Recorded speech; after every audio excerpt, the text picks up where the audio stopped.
Bonjour à tous. Aujourd'hui, j'aimerais faire une petite vidéo en plus par rapport à un sujet qui est très méconnu qui s'appelle l'endométriose. Alors, c'est une maladie qui touche les femmes et leur système reproducteur. Elles ont souvent des règles très douloureuses, très abondantes, et puis souvent s'accompagnent malheureusement d'une impossibilité d'avoir des enfants.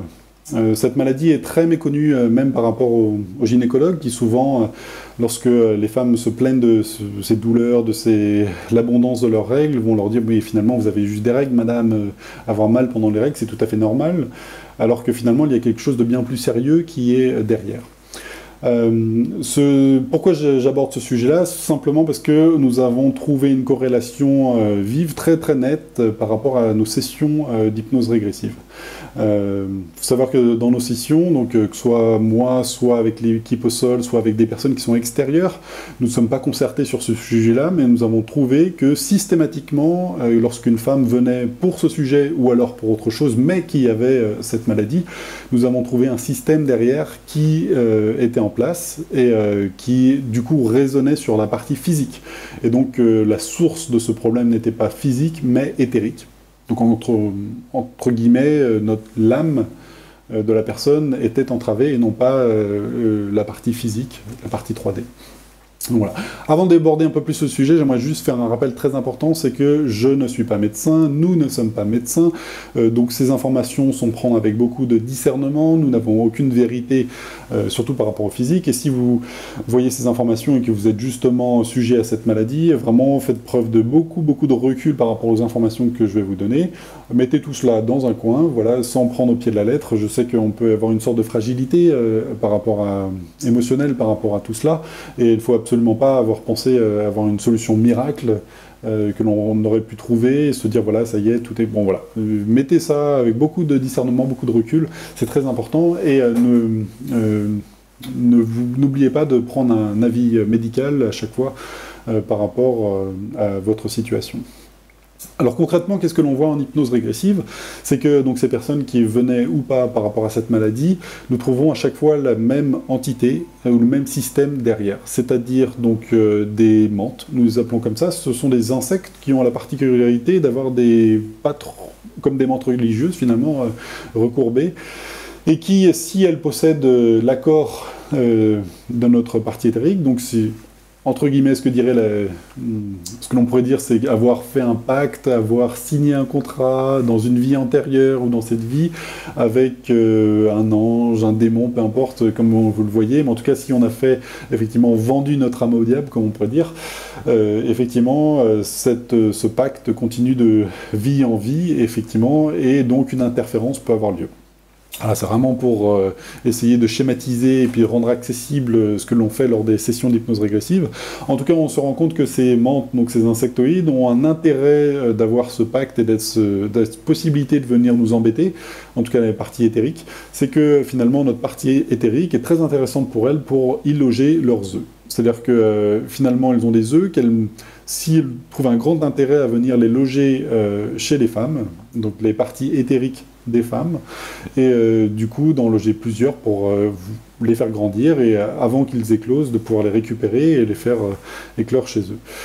C'est un peu particulier, hein, je conçois tout à fait, hein, c'est pour ça que je rappelle de faire vraiment preuve de discernement par rapport à ces informations, mais le fait que nous avons à peu près 12 personnes qui sont venues vers moi, vers d'autres collègues, et que finalement on s'est rendu compte de ce système qui était derrière et qui était systématique par rapport à cette maladie, je pense que c'est important de le rendre public et de voir si est-ce que c'est juste fait du hasard.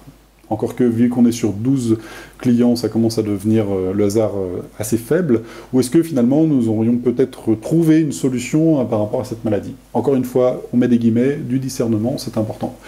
En tout cas, on se rend compte que ces mantes, l'intérêt qu'elles ont, c'est effectivement justement des maîtres des œufs à chaque fois, et que finalement, si une femme a donc un appareil reproducteur et a des enfants, et ben ça entrave ce qu'elles sont en train de faire. Du coup, elles ne veulent absolument pas qu'il y ait finalement ce fonctionnement, donc cet enfant qui pourrait venir perturber ce qu'ils sont en train de faire. Du coup, elles entravent complètement le système de reproduction de la femme. C'est intéressant de mettre en perspective le fait que cette maladie n'est absolument pas génétique, et pourtant, se transmet de mère en fille. Alors ça, c'est vraiment intéressant et les médecins ne le comprennent pas. Alors de notre point de vue, ça paraît tout à fait logique par rapport à ce que je vous ai expliqué. Mais effectivement, d'un point de vue complètement médical, c'est complètement illogique, car c'est quelque chose qui ne se transmet pas avec les gènes, et pourtant est souvent transmis de fille en fille, et les personnes qui, des 12 personnes qui avaient cette maladie, effectivement, le peu qui avaient réussi, avaient beaucoup de difficultés à avoir un enfant, avaient également toujours des filles. Encore une fois, est-ce le hasard? Est-ce quelque chose qui est systématique? Ou en tout cas... créé par ces entités. Voilà, tout ça est à mettre en perspective, effectivement. C'est d'autant plus intéressant que nous avons deux clients qui, par rapport à la session qui a eu lieu, nous ont écrit juste après pour nous dire, écoutez, c'est assez incroyable parce que 2 mois après, je suis allé voir mon gynécologue qui m'a dit, mais il faut faire des analyses parce que vous n'avez aucune trace de cette maladie, comme si cette maladie s'était évaporée. Et du coup, ça... Encore une fois, pas forcément de traitement, on met des pincettes, des guillemets, vous avez compris là où je voulais en venir. Mais effectivement, il y a une autre personne qui m'a remercié chaleureusement parce que finalement, elle avait réussi à avoir un enfant suite à une session d'hypnose régressive.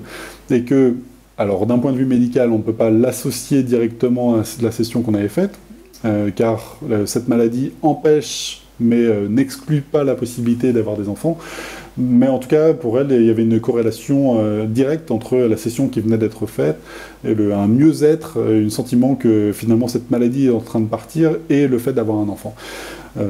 Donc voilà. En tout cas, je pense que c'est intéressant de rendre public cette constatation que nous faisons, nous hypnothérapeutes, et de savoir est-ce que finalement, encore une fois, est-ce qu'on est sur le phénomène du hasard, que finalement ces femmes qui ont la même maladie arrivent et on trouve systématiquement la même chose, ou est-ce qu'il y a quelque chose de bien plus profond, un système qui pourrait effectivement être mis en place du point de vue éthérique et qui a des résonances sur la partie physique, donc cette maladie ne soit pas, soit d'abord une maladie éthérique et après devienne une maladie physique. En tout cas, il y a plusieurs maladies comme ça sur lesquelles nous étudions parce que nous nous rendons compte que finalement, une fois avoir fait une session d'hypnose régressive, que les gens viennent pour cela ou pas, il y a des vrais retours positifs par rapport au suivi de leur maladie.